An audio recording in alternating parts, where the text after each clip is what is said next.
jam hiramon bandiraɓe sehlaɓe heɗotoɓe radio Jowol Sare hande ko ñalawma alhamis awri ko 15 lewru août hitande ujunnaji ɗiɗi e nogas nayyi haɓuruji mon e ɗemgal Pulaar guiɗoɗen ko toon to États-Unis hono kanko président Joe Biden e kanko kadi vice président Kamala Harris poti hande toon to Maryland haalande ko États-Unis peeje kadi laamu makko waɗi oɗo saha joni pour wallude ha won leɗɗe won gussa ha hande toon to États-Unis hono kanko Donald Trump ene wayno ko yimɓe kadi jeenoɓe projet biyeteɗo 2025 ɓe ko yedduno ene wayno ko vidéo ji mum jalti hande kadi ene kaala hen wonde ko kanko yamirɗo ɗumen habaruji men international manam en toon to Palestine ƴeewen kadi kaldigal ko fati e jeygol no dartoto toon to Gaza holto yarata ma en jaa toon to Sénégal kadi ko tuma wonde hawnaki wuuri koko jogori ummade hakkude kanko gardunoɗo leydi Sénégal Macky Sall kamɓe kadi ardiɓe Sénégal ɗum noon ko sibabude gueɗe jiyaɗe oɗo saha joni ɓe kuccani ɗum surtout ene toɓɓude hono kanko Mariame Faye famille makko toon to Mauritanie kadi ma en hono caɗele ndiyam gonɗe toon ɗum noon ko hol ministre toppitiɗo ko fati assainissement ko haali hen e ma en cakkitoɗen ko habaruji men ko toon to Ukraine ene wonde ko Ukraine kadi haali wi wonde heeɓi hawi heptude wuuro wongo kadi ɗum noon ko toon to région gonɗo toon to Kursk ko ɗum woni titre uji men ɓurɗo mawnude oɗo journal ma en gartu détail muɗum joni siftini ɗon tan hande ko alhamis 15 lewru août hitande ujunnaji e nogas e nayyi ma en gartu joni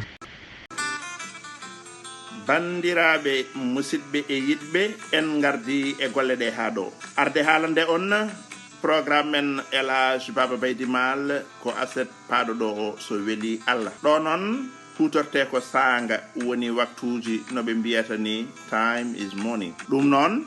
Elhadji Baba Baydy Mal arata e scène o ko 22h30 ha 0h30 fodde waktuji ɗiɗi omo woni e dow dingaral enen e hewde kebule enen e wawde ñantade enen e hewde ko keblaten ko adi nde eɗen jetto nokku o ndenoɗen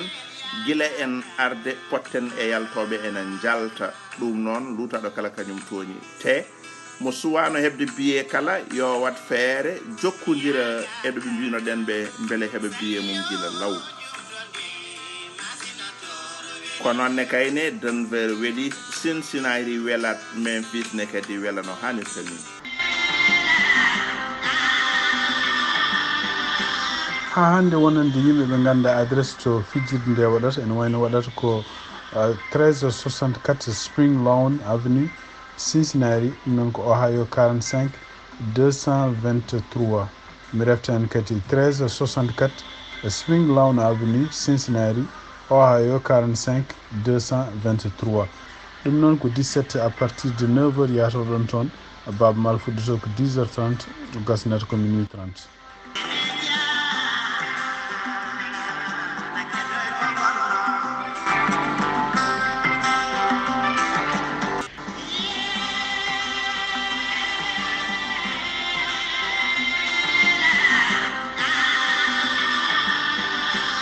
ha hande wonande yimɓe ɓe ganda adresse to fijirde nde waɗata ene wayno waɗata ko 1364 Spring Lawn Avenue Cincinnati ɗum noon ko Ohio 45 223 mi reftani kadi 1364 Spring Lawn Avenue Cincinnati Ohio 45 223 ɗum noon ko 17 à partir de 9h yatoɗon toon Baba Mal fuɗɗoto ko 10h30 gasnata ko minuit 30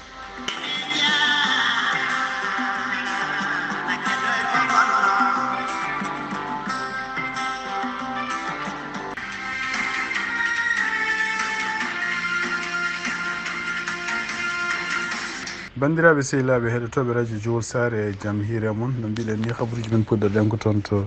États-Unis toon guiɗorɗen e ɗum noon ene wayno ko kanko président Joe Biden e kanko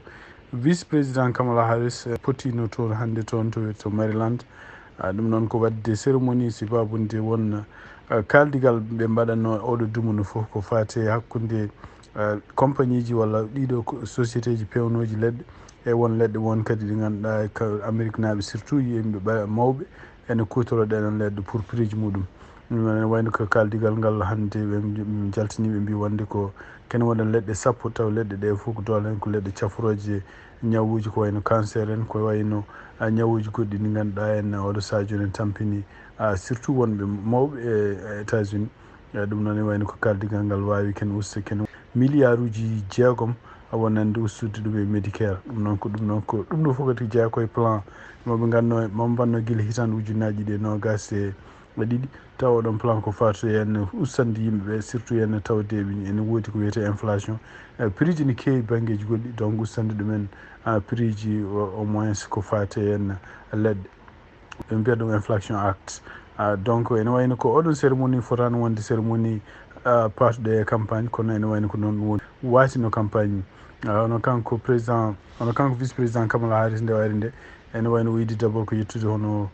Joe Biden yettude ɗum e ɗum kadi ne wayno ko yimɓe wonnoɓe ɓe fof kadi batti ɗum jimol ene mbiya Joe jarama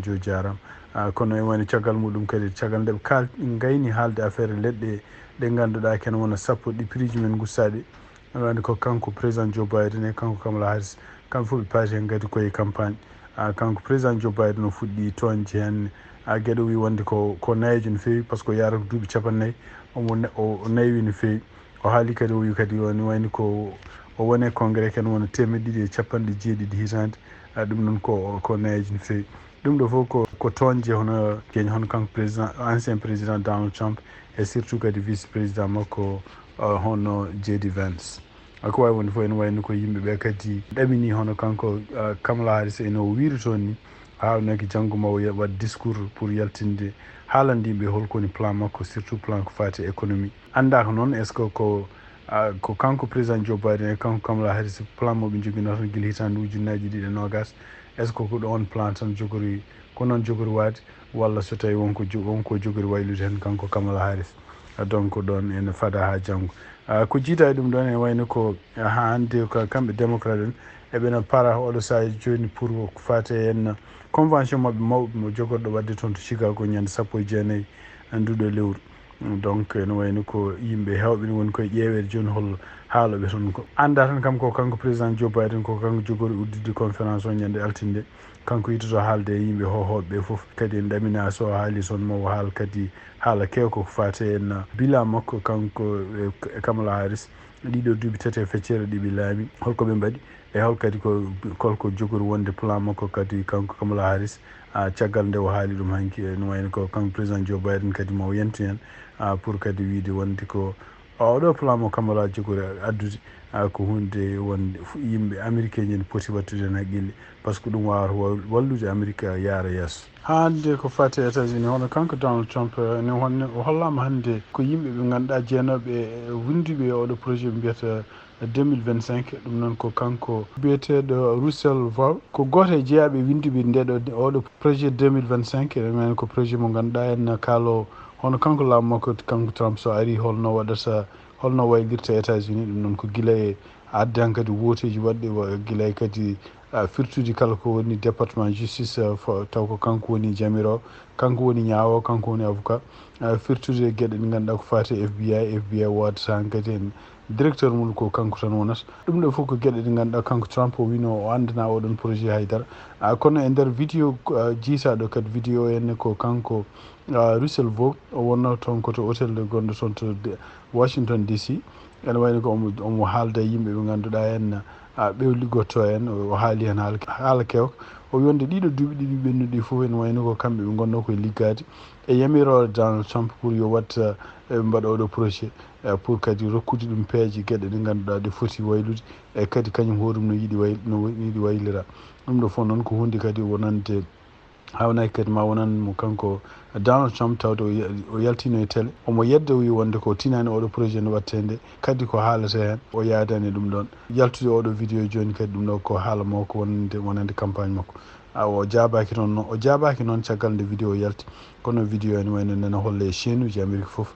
kanko Russell Vogt ene wayno ko kanko hoore makko meeɗi wonde e gouvernement Trump ɓennuɗo ene wayno ko kanko kadi addi oɗo projet o haala ɗo e oɗo vidéo noon ene wayno ko nde ƴefta nde ko kanko hoore makko tinani ɗum ko vidéo ƴeftaɗo kadi taw mo haala hen omo haala hen holno yamirore ummi toon to Trump pour beele mbaɗa oɗo projet 2025 ene fada kadi ɗo e balɗe ƴeewe kadi holko jogori holko kanko Trump ko jogori haalde walla kadi holno campagne makko jogori jaborade kono ɗum ɗo kadi scandale mawɗo hande habaruji men Amérique toon to Nashville e lewru ɓennudu ndu yiyanoma yimɓe hewɓe ken ɓuura temedere neɗɗo taw ko yimɓe jeeyaɓe koɓe mbiyata Patriot Front PKN donc tubakoɓe ɓurɓe anji ɓaleɓe ɓurɓe kadi anji immigré ji pratiquement haaloɓe la même chose ko kanko Donald Trump e haalata discours uji makko surtout yenno wiide wonde ko yimɓe immigré ji natɓe ɗo e leydi ɓe ko kañumen goni ƴeeɓotoɓe yimɓe kañumen goni wuyɓe kañum goni waroɓe yimɓe kañum goni baɗoɓe boni foof kañumen kadi keftata liggueyaji ɗi ganduɗa en amérique ji jogui ɗo donc yinoɓe eɓe maajo toon to Tennessee ɗum noon ko toon to Nashville ɗum noon ko Tennessee kono e wayno kadi vidéo ji ɗi jalti kadi ɗeɗo balɗe ɗum noon kadi surtout henne kadi ko supportudeɓe Trump ndu siftinde on tan ko kamɓe ɓeɗo kadi ko kamɓe mañoɓe e temps laamu Trump ha Trump kañum hoore mum wiɓe kamɓe KKK en ene wayde soɓe maaji ɗum ala probléme uji ko wawi wonde fof ene wayde ko kamɓe kadi e jeeno hawnaki wonɓe jeeno e yimɓe yannoɓe toon to congrès ñande 6 lewru janvier hitande ujunnaji ɗiɗi nogas ko ɗum noon ko rentinde yimɓeɓe tan to mbawɗon wonde foof surtout enen kala dente ɗo yimɓe goni ndeno ɗe hawnaki ɗiɗo woteji paaɗi hawnaki ma wod kadi kamɓe ɓeɗo ɓe ganduɗa haaloɓe ko boni ko fati immigré ji hawnaki maɓe mbadda gueɗe bonɗe ɗum noon kadi ko rentide immigré ji ɗo mbawi wonde États-Unis foof surtout henne ɗiɗo woteji no ko yiya hen ko surtout kadi ɓeɗo henne lawade ɗumen banggue mumen kadi hawnaki kadi won groupe aji goɗɗi hawnaki ma kollu kadi kañumen laware donc woteji ɗi hen haade mum wadde caggal nde waɗi foof koko jogori wadde caɗele ɗum noon ɗo dental immigré ji woni foof yo yimɓe ndeno mbatta haqqillaji ɓe ko taari ɗumen saabu hay goto anda habruji men international guiɗoɗen ko toon to Palestine hono kanko Mahmoud Abbas gardiɗo ko mbiyata autorité Palestine invitanoɗo toon to Turquie e nder konngudi ɗi ƴefti ɗum noon ko tawmo woni toon to suudu serɗiyankoɓe kadi woni e yeeso gardiɗo leydi Turquie hono Recep Tayyip Erdogan o haali e taw kadi ɓeɗon fof goto men fof ne ɓorni lefu walla ne ɓorni kaala mo ganduɗa Palestine ɗum noon ko symbole supportude Palestine naaɓe haare nde oɗo saha joni Israël walla bombardement ji ɗi Israël waɗat ɗumen kanko hoore makko wi wonde ko so tawi o hooti kanko hoore makko ma o yaa toon to Gaza ɗum noon ko hunde jiiɓi yimɓe no fewi par ce que kanko Mahmoud Abbas toon to woni to banggue de banggue Jordanie to woni to hen hay sinno koye Palestine jeeya kanko hoore makko koyngal makko daraki toon to Gaza ma won joni kene ɓuura duuɓi sappo e ɗum noon kadi e nder konngudi ɗi waali wi wonde ko hay sindo ko gurdam makko ne haaɗa hen kanko e yimɓe liggotoɓe e laamu makko foof kamɓe foof maɓe jaa toon to Gaza o wi wonde ko gurdam mabɓe ɓuurani gurdam sukaɓe warateɓe toon to Gaza ɓe ɓuurani ɗum fayide kono e wayno kalɗon haala yimɓe hewɓe ganduɗa wonɓe toon guila toon to Cisjordanie ha toon to Gaza ni ene wayno jalkitima par ce que mbi wonde ko d' abord kanko ɗum ɗon affaire Gaza o wondaka ɗum e kadi neɗɗo makko ni gonnoɗo e télévision e chaîne 12 kañum hoore mum haali wi wonde ko ene waɗi ko kanko Mouhamadou Abbas hawnaki ko yiɗi wiide wona kanko hoore makko omo yaara koyɗe makko walla omo naata kanko hoore makko e nder Gaza to woni to par ce que mo andi toon o wawa nadde toon kono e wayno ko sentiment ji makko ko yiɗi wiide tan ko e nder ɓernde makko e nder haqqille makko omo supporti cause gonɗo toon communauté gonɗo toon to Gaza e ɗum ɗo fof kadi pour beele communauté international ene faama ɗum ɗon ko wawi haalde foof ene wayno ko tugnade kadi yimɓe hewɓe wonɓe toon to Israël wonɓe toon Gaza ni mbi o jogorani dañde permission ni hay nadde Gaza o fotani haalde ɗiɗon haaluji hande habaruji menen toon to Moyen-Orient ene wayno ko kaldigal nen woni oɗo saaha joni toon to Doha Qatar tugnade kadi haaluji gon toon ene wayno ko woni mo arani toon tan ko Hamas noon ene wayno ko hawnaki hay sono jogui kulol wonde so yimɓe muɗum yahoɓe toon ɓe kala meɗɗo yaade ɗiɗon batuji aɗo wawi wonde fof Israël nene rewe ɓeɗon yimɓe ne wara ɗumen kono ene wayno ko Hamas ko haali wi wonde ko tampin hankkadi haaldede donc ko wawno haaldede foof ene wayno ko proposition mo kanko président Joe Biden mo propose no Hamas jaɓini ɗum ko ɓooyi e kadi wawa ruttade e haaluji goɗɗi ɗo oɗon proposition ene wayno ko kamɓe Israël koɓe calno ɗum koɓe jaɓano ɗum noon adana holko wonno hen koɓe jaɓano ɓe wonno hen koɓe jaɓano ko wonde ko Hamas wino ko kala Israël naɓe ɗo goni surtout yen e nokkuji gonɗi to wiyete Rafa natirde hakkude wonde toon hakkude Égypte e Palestine kamɓe Israël ɓe jalta toon natirde walla nokkuji kadi ɗi ganduɗa ene kamɓe Israël oɗo saaha joni ɓe occupé ɗum to Gaza militaire uji mabɓe ɗiɗo militaire ji fof yo jalto hen ko Israël jaɓani hen wino ko wonde so tawi proposition wino wonde so tawi laawol gatanugol ɓe dartini perlaji mabɓe ken wona jonte jeegom étape cakkito ene wayno ko kamɓe Israël naɓe e kamɓe kadi Palestine e communauté international ene wayno ko hankkadi ko kala ko woni yimɓe dahaɓe walla naggaɓe tawɓe gasni wostodirde ɗumen ene wayno ko Israël kañum hoore mum il faut ko haalda e yimɓe communauté international pour no Gaza matira taw kadi wona kañum jogoto contrôle kono Israël yiiɗi ko continue jogade contrôle toon to Gaza e kadi contrôle muɗum guila e ko fate ngaalu ha e ko fate sécurité ha e ko fate gueɗe kewɗe ɗum woni ko Hamas sali ɗum noon kadi o proposition mo ganduɗa kanko président Joe Biden ene wayno kanko hoore makko mo ɓadino ko Hamas jaaɓi ko donc o wawi wonde fof ene wayno ko tugnade journaliste uji gonɗi toon to Qatar ene wayno ko kaldigal ngal ene yaari yesso oɗo saaha en ɗamini kadi continde janggo haaldude hen andaka noon est ce que so tawi ene jogori nanene ndireede kono ene wayno ko pression mawɗo nana Israël naɓe oɗo saaha joni surtout kadi seppoji mawɗi nana toon to guure mawɗe Israël foof ko en Tel Aviv en ko en Jérusalem en kono yimɓe ɓeɗo goƴaka ni oɗo saaha joni kaldigal ngal jiiɗi ko kanko Benjamin Netanyahu yo démission e kadi laamu yo woteji mbaɗe ko yacci e kadi ko wawi wonde foof ene wayno ko kala ko wiyete en otage uji mabɓe yimɓe naggaɓe taw ko Israël naɓe naggaɓe walla yimɓe Palestine naggaɓe yo goppite donc ɗum woni ɗo yarate oɗo saaha joni ha hande noon andaka taw holko Iran jogori wadde Iran e nder haalluji ñoheteɗi kañum hoore mum ene wayno ko ene faama tan oɗo saaha joni Iran kañum so tawi kaldigal ngal jogori wadde wonde ko jamne jogori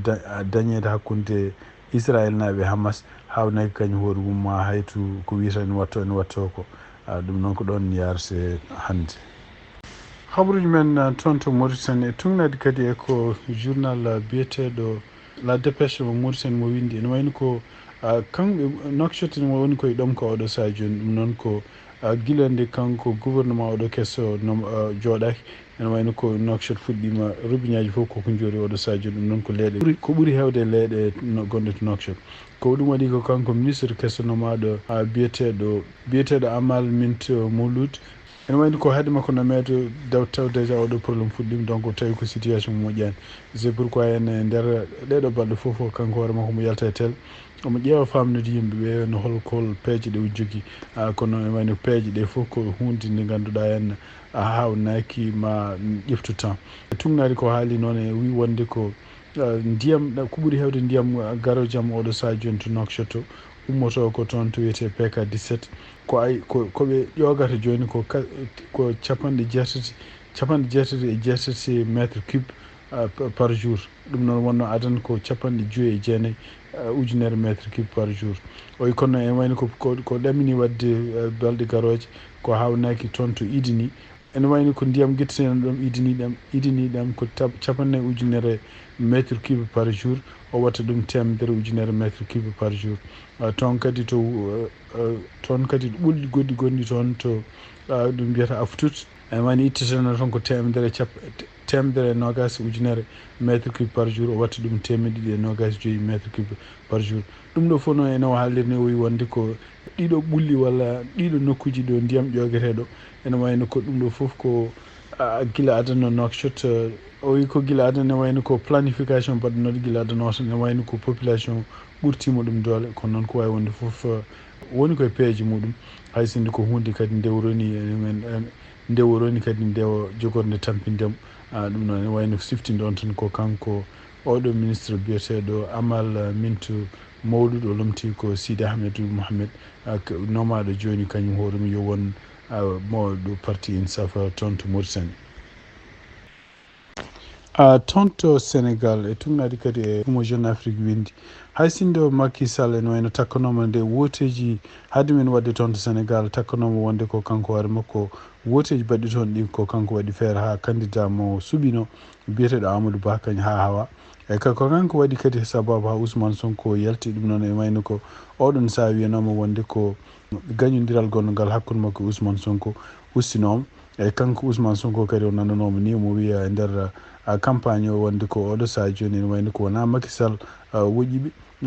wona on ɓe kaɓata joni ko Amadou Ba ɗum noon fof ko e tunnade kadi ko yiya wonde ko nde kanko Ousmane Sonko walla kanko Bachir Diomaye Faye nde gañi nde e Ousmane Sonko ndeɓe gaddi on présidence yinoma au moins wonde ko Macky Sall teddungal gongal hakkude mabɓe ene wayno oɗo saha joni ko ɓuuri ko ŋuñete oɗo saha joni ene wayno ko kala deeƴre wonnoon ɗon walla kala nanodiral gonnogal hakkude mabɓe woni koye bonde ɗum noon surtout ene kadi ko yiyede ɗeɗo balɗe hono kamɓe justice mo Sénégal kuccitani hono famille kanko gonnoɗo première dame Sénégal hono Mariame Faye caggal nde Jeune Afrique kadi tawi wonde ko nanggugol ngol ɗo henno firti wonde ko oɗo saha joni donc huccitande justice mo Sénégal e kanko famille makko kanko Mariame Faye ɗum noon firti wonde ko